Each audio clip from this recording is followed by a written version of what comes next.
మాతృదేవోభవ.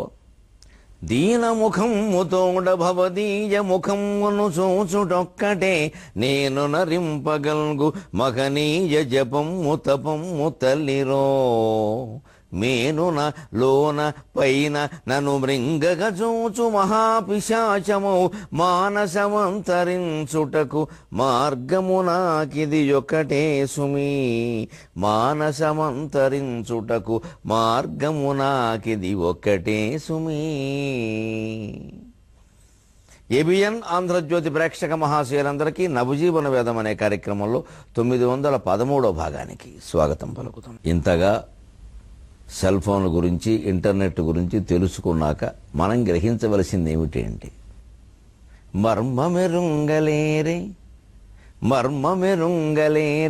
ఒక మాత్రపు యంత్రము విశ్వమెల్ల అంతర్మహిమంబునం కలయదాల్చిన దైవము దాల్పలేడే. మర్మమెరుంగలేరే ఒక మాత్రపు యంత్రము విశ్వమెల్ల అంతర్మహిమంబునం కలయదాల్చిన దైవము దాల్పలేడే. దుశ్చర్మము కాదు దేహము నిజము, దుశ్చర్మము కాదు దేహము నిజము, బహిర్ముఖ దుర్లభము అంతర్ముఖ సాధ్యమైన పరతత్వమెరింగిన వాడే ధన్యుడౌ. బహిర్ముఖ దుర్లభము అంతర్ముఖ సాధ్యమైన పరతత్వమెరింగిన వాడే ధన్యుడౌ. సెల్ ఫోన్ పనిచేసే విధానాన్ని, నెట్ పనిచేస్తున్న విధానాన్ని సూక్ష్మంగా ఆలోచిస్తే దైవీయమైన కాంతి తరంగాలు సృష్టి అంతా ఎలా నడిపిస్తున్నాయో అర్థం అవడం లేదా? ఇంకా ముందు ముందు మనస్సంకల్పం చేతనే ఒక కాంతి కిరణ ప్రసారం జరిగి దాని ద్వారా యంత్రాలు పనిచేస్తాయంటే ఆ మనస్సు మీదే పరిశోధన చేసి మనస్సును నిర్మూలన చేసి మహాతపస్సులు చేసిన మహర్షుల దివ్య దృష్టి సత్యం అనే విషయం తెలియడం లేదా? మన పరిశోధన భౌతికంగానే ఆగిపోతే ఎలాగా? అది నైతికంగా పురోగమించద్దా? ఆ నైతిక జీవనానికి వైరాగ్యం మొదటి మెట్టు కాదా? ఆ వైరాగ్యానికి సంతృప్తి అంతకంటే ముందు వాడే చిన్న సిమెంటు గట్టు కాదా? ఈ దురాశల వల్ల, అత్యాశల వల్ల మనిషి ఏమైనా బాగుపడ్డా? వైజ్ఞానిక పరిశోధన సహా అతిగా చేసుకోవడం వల్ల నష్టపోయాడండి. ఎన్నిట్లో నష్టపోయాడో మనకు తెలుస్తుంది. క్లోనింగ్ ఏమిటా విపరీతం? మనిషి జన్యువు తీసుకోవడం, కుక్క జీవకణం తీసుకోవడం, రెండూ కలిపానండం.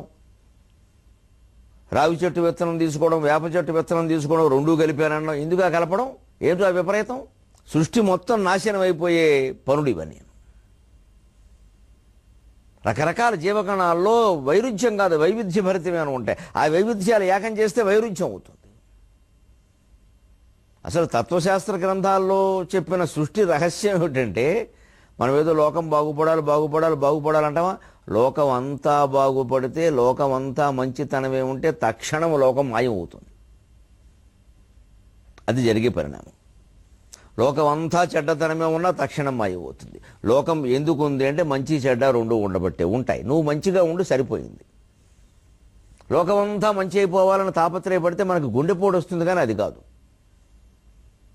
మహానుభావుడు వివేకానందుడు చెబుతాడు ఒక మాట: లోకాన్ని మార్చడం కోసం నువ్వు ఎంత ప్రయత్నం చేసినా అది మారకపోవచ్చు, మరింత చెడిపోవచ్చు. కానీ దాన్ని మార్చడం కోసం నువ్వు చేసే ప్రయత్నంలో నువ్వే పరిణతి చెందుతావు. అది నీకు ఉపయోగపడుతుంది అని మేమంతా అనుభవిస్తున్నాం ఆ ఆనందాన్ని. చాలా పరిణతి చెందాం మేము.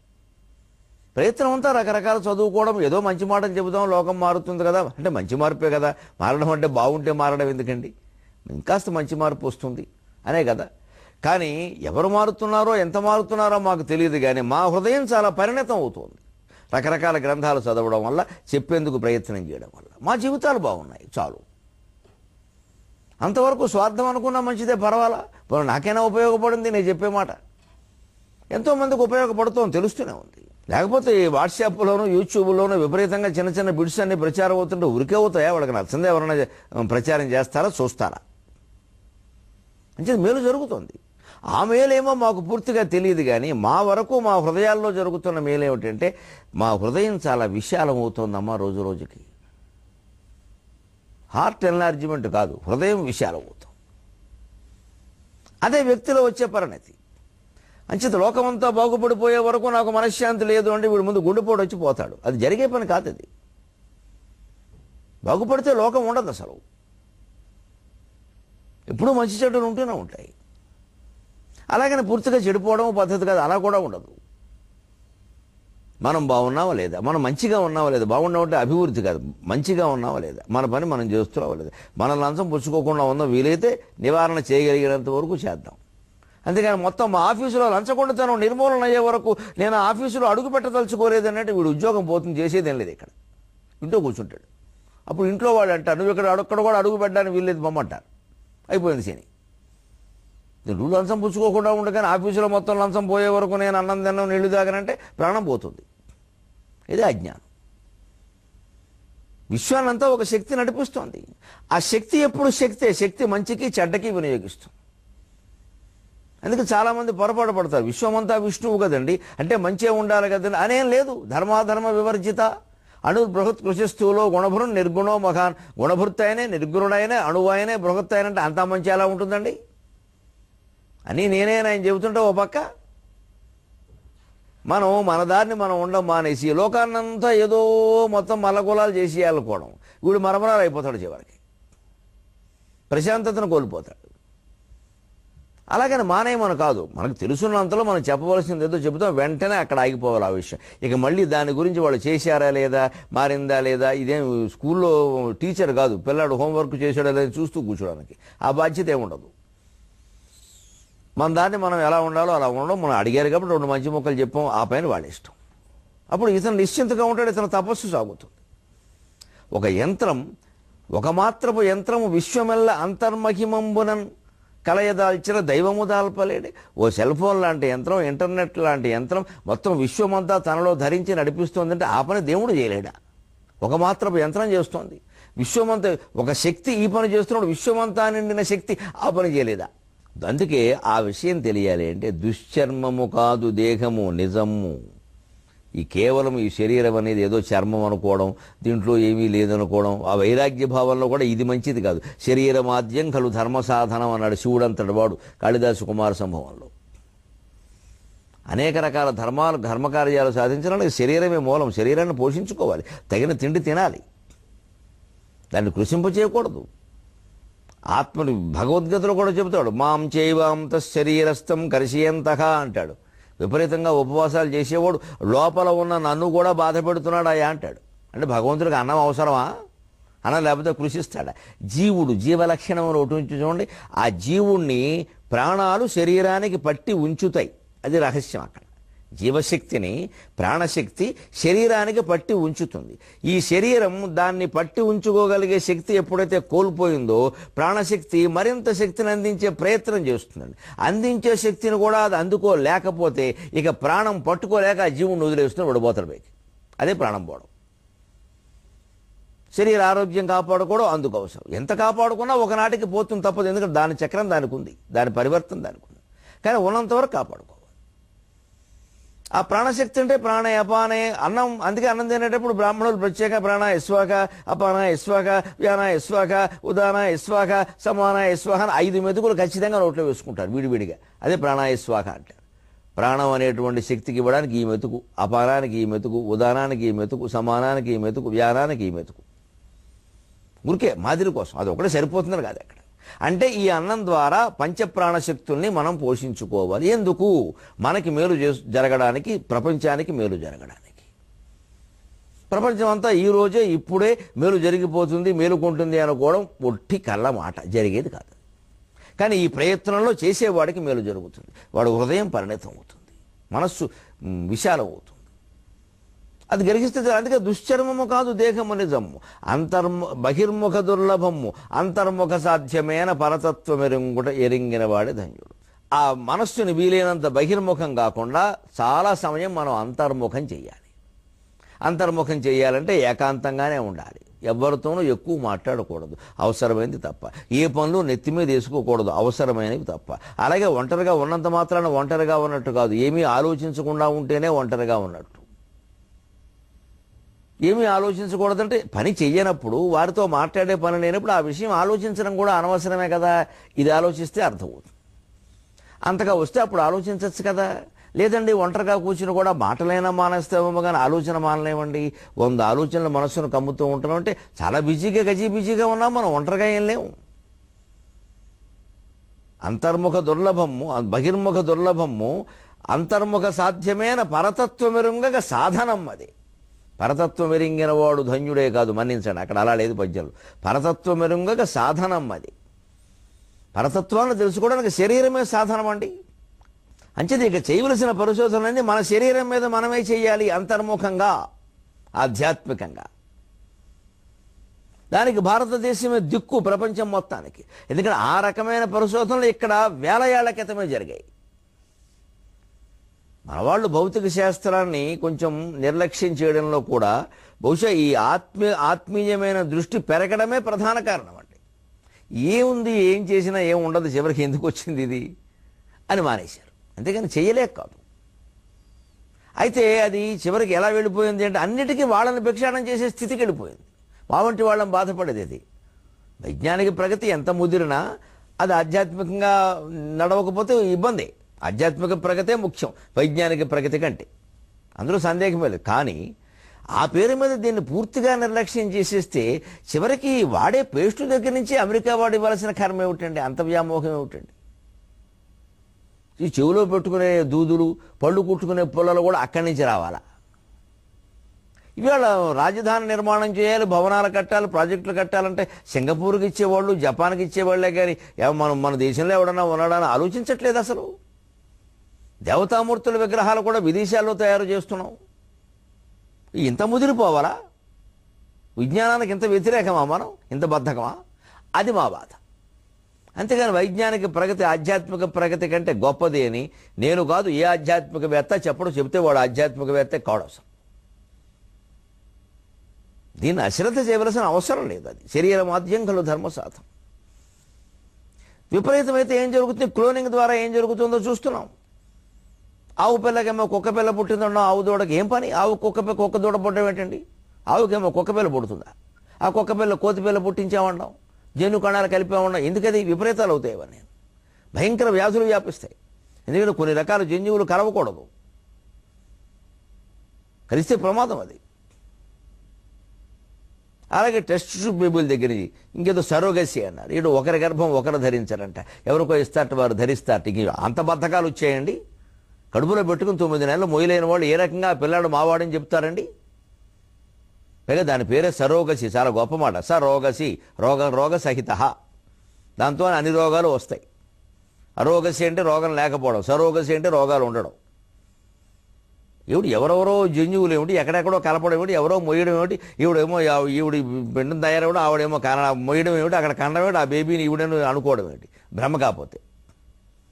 ఇది ఆధునికత. ఈ విపరీతాలు అవుతాయి. ఆ పిల్లల లక్షణాలు విపరీతంగా ఉంటాయి.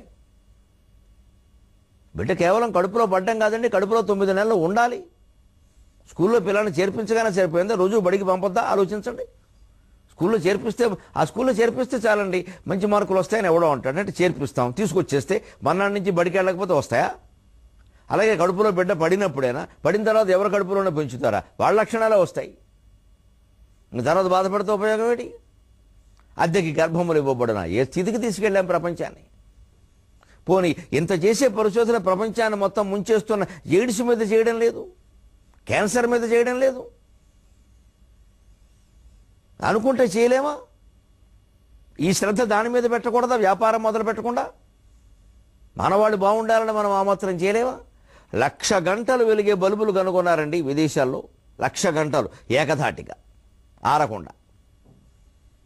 కేవలం సౌరకాంతితోనే నౌకలు నడపచ్చు, విద్యుత్ అవసరం లేదు అని కూడా కనిపెట్టారండి.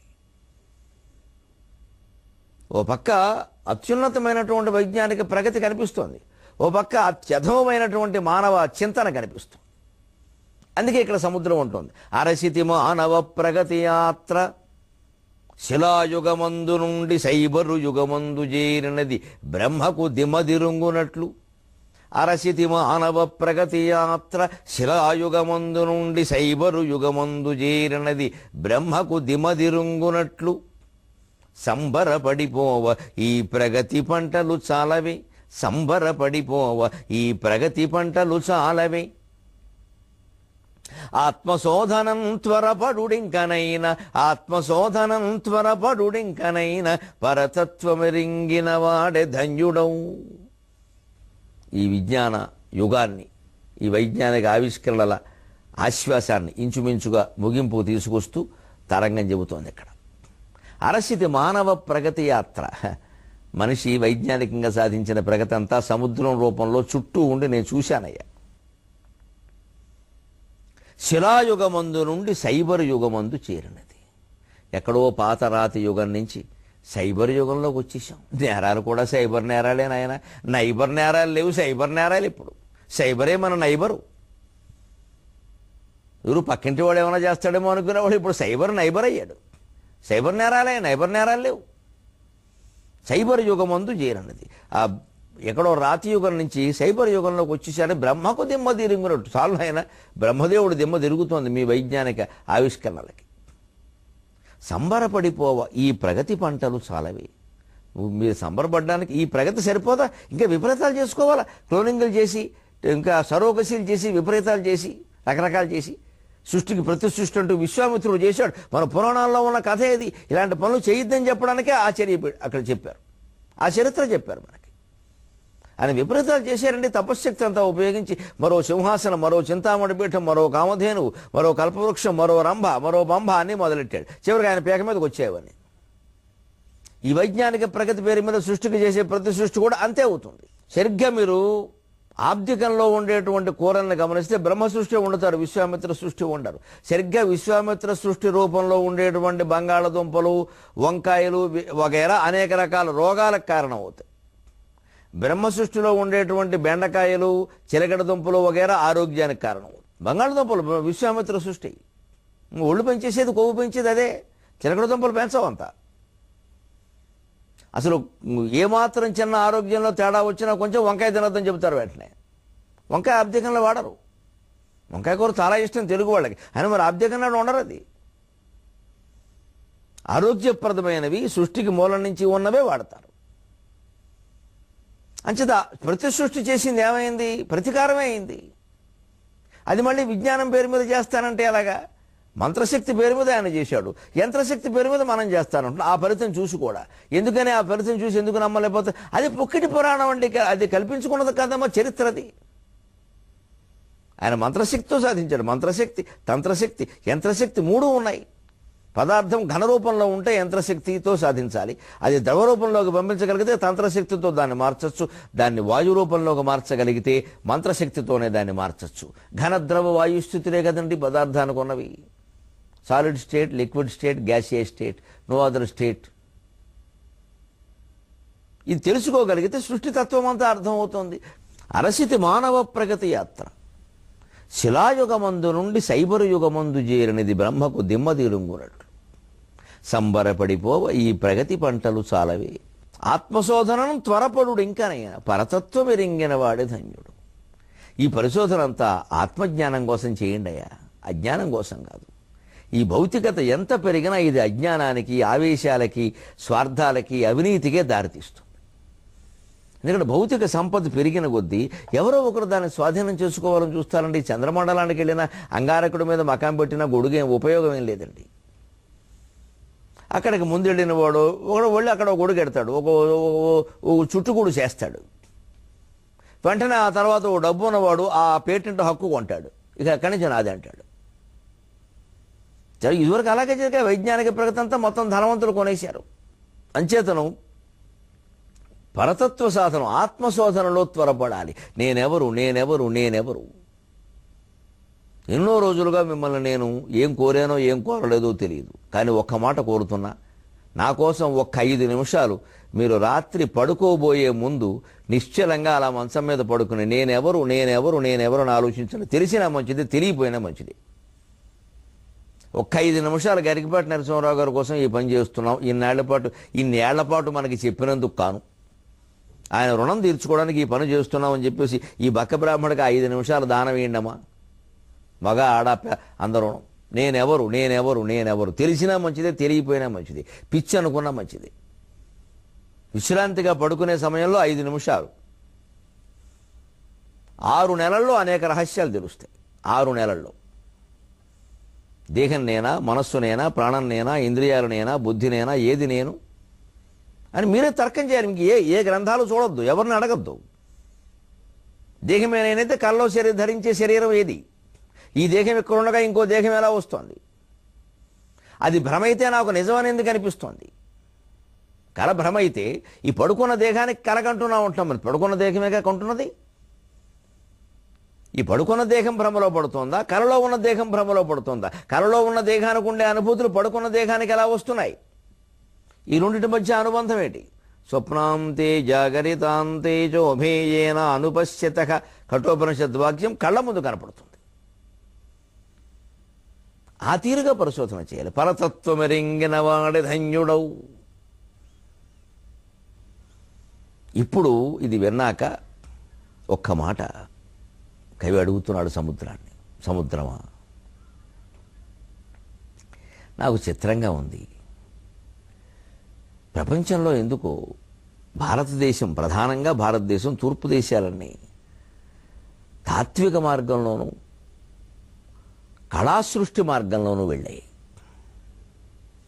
పాశ్చాత్య దేశాలన్నీ భౌతిక విజ్ఞానాన్ని అభివృద్ధి చేసే మార్గంలో వెళ్ళాయి. ఏమిటో గీత గీసినట్టుగా ఉంటుంది ఇది స్పష్టంగా. ఎందుకు ఎలా ఉంది అని అడిగింది. అప్పుడు సముద్రం చెప్పింది, అన విని దీర్ఘయోచనమునందున మున్గి తరంగమిట్లెనెన్ అన విని దీర్ఘయోచనమునందున మున్గి తరంగమిట్లెన్ మెదడు ద్విధా విభక్తము సుమి కుడి భాగమునందు శాస్త్రవాక్య సంపదలను ఎడమ భాగమునందున తాత్విక బోధలను. సరిగ్గా ఒక దీర్ఘంగా ఆలోచించి ఒక ఋషిలా ఒక మాట చెప్పింది. మెదడు రెండు భాగాలుగా విభక్తమందయ్యా, కుడి భాగం ఎడమ భాగం అని. మనిషి మెదడుకే ఒక లక్షణం ఉందండి. కుడివైపు వేరే విషయాలకు స్పందిస్తుంది, ఎడమవైపు వేరే విషయాలకు స్పందిస్తుంది. ఇది తెలిస్తే మనకి స్త్రీ పురుషుల ప్రవృత్తి కూడా అర్థమవుతుంది. స్త్రీని ఎడమవైపే ఎందుకు కూర్చోబెట్టారో కూడా అర్థమవుతుంది. వైదిక ధర్మం గొప్పతనం అర్థమవుతుంది. ఆచార సంప్రదాయాల్లో ఉండే ఆంతర్యం అర్థమవుతుంది. మెదడు ద్విధా విభక్తము సుమి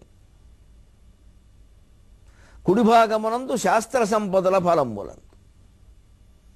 కుడి భాగం ఎప్పుడు సైన్స్, టెక్నాలజీ, లాజిక్, తర్కంతో ఉన్నవన్నీ ఆ కుడి భాగం వెంటనే స్పందించి గ్రహిస్తూ ఉంటుంది. ఎడమ భాగములను తాత్విక బోధనను, కళా హృదయములను గ్రహించును. ఇది ఎట్లో ధరిత్రయునట్లే కాదు. కళలు, సంగీతం, సాహిత్యం, తత్వజ్ఞానం ఇవి వచ్చేసరికి ఎడమ భాగం స్పందిస్తుంది. ఆ తేడా ఎందుకు ఉండాలి అని సముద్రం. నిజమే, మా విజ్ఞానవేత్తలు కనిపెట్టారు ఈ విషయాన్ని. నేను విన్నాను కూడా. మెదడులో అలాగా కుడి మెదడు ఎడమ మెదడు ఉంటాయట. కుడివైపు ఒక రకంగా కొన్ని విషయాలకి, ఎడమవైపు ఇంకొన్ని విషయాలకి స్పందిస్తుంది. మరి అంతే కదయ్యా. ఒక మనిషి తలకాయలో ఉండే మెదడు రెండు భాగాలై ఒకవైపు ఒక రకంగా స్పందించి ఒకవైపు ఇంకో రకంగా స్పందించడం నిజమైనప్పుడు, భగవంతుడు ఈ విశ్వమంతా నిండిన ఒక పురుషుడైనప్పుడు అతని మెదడు మాత్రం ఒకవైపు ఒక రకంగా ఒకవైపు ఒక రకంగా స్పందించదా? విశ్వమంతా కలిపే కదయ్యా భగవంతుడు అన్నది. అందుకని ఇప్పుడు చెబుతోంది, లీలను చూప సృష్టి నవలీలగా చేసిండి దైవము ఒక్కచో లీలలు ముద్దబోయునే. లీలను చూప సృష్టి నవలీలగా చేసిండి దైవము ఒక్కచో లీలలు ముద్దబోయునే. అలీనతలోన విలీనత మహాకేళిని చూపునాతడు. అలీనతలోన విలీనత మహాకేళిని చూపునాతడు. అనుకీలకమున్ గురితించి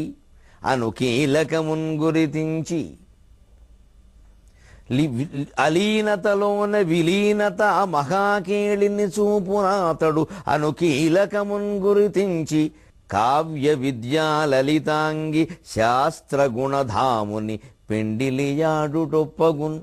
కావ్య విద్యాలలితాంగి శాస్త్రగుణధాముని పెండిలియాడుటొప్పగున్. లీలలు చూప సృష్టి నవలీలగ చేసెడి దైవము ఒక్కచో లీలలు ముద్దబోయునే. ఒక దర్శకుడు తన ప్రతిభను చూపించాలి అంటే ఆ చలనచిత్రంలో ఉండే అన్ని పాత్రల్లోనూ కొంత కనిపించేలా చేస్తాడు. అంతేగాని తన ప్రతిభను మొత్తం ఒక పాత్రకే ధారపోయాడు. ఒక సన్నివేశానికే ధారపోయాడు. అప్పుడు శరీరంలో ఒక అవయవం పెరిగిపోయి విపరీతంగా మిగిలినవన్నీ మామూలుగా ఉన్న వికృత ఆకారం తయారవుతుంది. బాహుబలి చిత్రంలో కథానాయకుడు పాత్రకి ఎంత ప్రాధాన్యం ఇచ్చారో ఇంచుమించు అంత ప్రాధాన్యం రాణా పాత్రకి ఇచ్చారు. ఒక దర్శకుడు ఒక చలనచిత్ర నిర్మాణాన్ని చేస్తే తన ప్రతిభను మొత్తం ఒక్క పాత్రకే అంకితం చేస్తాడా? అది సబబేనా? అన్ని పాత్రల్లో అన్ని సన్నివేశాల్లో తనదైనటువంటి ముద్ర వేయాలని అనుకోడా? బాహుబలి చిత్రంలో కథానాయకుడైన ప్రభాస్ పాత్రకి ఎంత ప్రాధాన్యం ఉందో రాణా పాత్రకు అంత ప్రాధాన్యం ఉంది. ఒక దశలో నటనలో రాణా ప్రభాస్ని మింగేశాడు అనిపించింది. సన్నివేశ కల్పనలు అలా ఉన్నాయి. సరే, నిర్మాణము అదంతా యుద్ధరంగ చిత్రీకరణ గ్రాఫిక్స్ సహా అన్నీ ఉన్నతంగా ఉన్నాయి. నిజంగానే ప్రేక్షకులు ఆశించినట్టు ఊహించినట్టు తెలుగు జాతి ప్రతిష్టలు నిలబెట్టింది. అంతవరకు అంగీకరిద్దాం. కానీ దాన్ని బట్టి మనం గ్రహించాల్సిన తాత్వికంగా రాజమౌళైనా నిజంగా సృష్టికి మూలమైనటువంటి రాజమౌళి సదాశివుడైనా, రాజమౌళి అంటే సదాశివుడు, పరమేశ్వరుడైనా తన లీలను మొత్తం ఒకచోట ముద్దపోస్తాడా? ఇంకో చోటంతా అజ్ఞాన ప్రపంచం పెడతాడా? ఒక్కొక్కరికి ఒక్కొక్క శక్తిని ఇస్తాడు భగవంతుడు. ఆ ఉపాధి తేడా, ఆ ప్రకృతిలో ఉండే తేడా. కార్యకారణ కర్తృత్వే హేతు ప్రకృతిరుచ్యతే అని భగవద్గీత 13వ అధ్యాయంలో చెప్పింది. అది ప్రకృతి కారణంగా జరుగుతూ ఉంటుంది ఆ వివిధమైనటువంటి కార్యక్రమ నిర్వహణ. చేప బతుకు వేరు, తాబేలు బతుకు వేరు, పక్షి బతుకు వేరు. పక్షి గుడ్లను ఇలా పొదిగి దగ్గరుండి వాటి మీద కూర్చుని నెమ్మదిగా మళ్ళీ పగిలిపోకుండా జాగ్రత్తగా ఇలా పెట్టుకుని పొదుగుతుంది. చేప దూరం నుంచి చూస్తూ గుడ్డు పొదుగుతుంది, దూరం నుంచి. తాబేలు మరీ విచిత్రం, నీటిలోనే ఉంటూ కేవలం ధ్యానం చేయడం ద్వారా గుడ్లు పెంచుతుంది. మూడిటికి 3 రకాల శక్తులు ఎలా వచ్చాయి? ఉన్న శక్తి ఒకటే, భగవత్ శక్తి, పోషణ శక్తి. అది తాబేలు ఉపాధిని బట్టి, చేప ఉపాధిని బట్టి మారింది. అలాగే భగవల్లీల కూడా ఒక్కలా ఉండదండి. అలీనతలోనే విలీనత మహాకీడిని చూపురాతుడు. అలీనంగా ఉన్నట్టే ఉండి విలీనమైనట్టు ఉంటాడు, విలీనంగా ఉన్నట్టే ఉండి అలీనమైనట్టు ఉంటాడు. మహాలీలది. అందుకే ఎప్పుడు కావ్య విద్యా లలితాంగి శాస్త్ర గుణధామని పెండిలియాడు ఒప్పగును. కావ్య విద్య సాహిత్యం అనేది, విజ్ఞాన శాస్త్రం అనే దాన్ని వివాహం చేసుకోవాలి. భార్యాభర్తల బంధం సైన్స్ అండ్ ఆర్ట్స్ కాలేజీల మధ్యలో పెళ్ళిళ్ళు అయిపోవాలి. సైన్స్కి ఆర్ట్స్కి మధ్యలో ఉండే అనుబంధాన్ని బాగా పెంచి విద్యార్థులకు చెబితే ఆ వైరుధ్యం పోయి వైవిధ్యం వస్తుంది. అప్పుడు సృష్టి తత్వం అర్థం అవుతుంది. దాన్ని అర్థం చేయించే ప్రయత్నం చేద్దాం. అంతవరకు తెలుగులో మాట్లాడదాం, అర్థమయ్యే వరకు.